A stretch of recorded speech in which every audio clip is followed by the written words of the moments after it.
মধ্যলিখিত সুসমাচার 23 অধ্যায় 1 থেকে 12 পদ পর্যন্ত।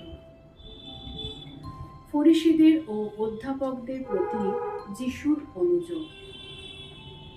তখন যিশু লোকসমূহকে ও নিজ শিষ্যদিগকে কহিলেন, অধ্যাপক ও ফরিসীরা মসির আসনে বসে, অতএব তাহারা তোমাদিগকে যাহা কিছু বলে তাহা পালন করিও, মানিও, কিন্তু তাহাদের কর্মের মতো কর্ম করিও না।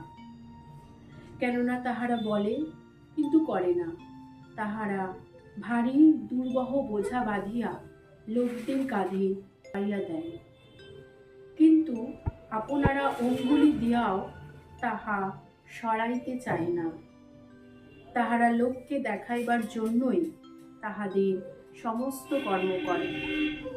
কেননা তাহারা আপনাদের কবচ প্রশস্ত করে এবং বস্ত্রের ধোপ বড় করে, আর ভোজে প্রধান স্থান, সমাজগৃহে প্রধান প্রধান আসন, হাটে বাজারে মঙ্গলবার এবং লোকের কাছে রব্বি, গুরু বলিয়া সম্ভাষণ এ সকল ভালোবাসি।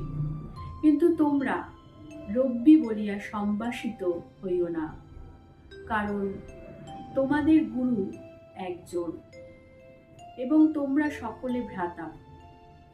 আর পৃথিবীতে কাহাকেও পিতা বলিয়া সম্বোধন করিও না, কারণ তোমাদের পিতা একজন, তিনি সেই স্বর্গীয়। তোমরা আচার্য বলিয়া সম্ভাষিত হইও না, কারণ তোমাদের আচার্য একজন, তিনি খ্রিস্ট। কিন্তু তোমাদের মধ্যে যে ব্যক্তি শ্রেষ্ঠ, সে তোমাদের পরিচারক হইবে। আর যে কেউ আপনাকে উচ্চ করে, তাহাকে নত করা চাইবে, আর যে কেহ আপনাকে নত করে, তাহাকে উচ্চ করা যাইবে। ইহাই খ্রিস্টের সুসমাচার।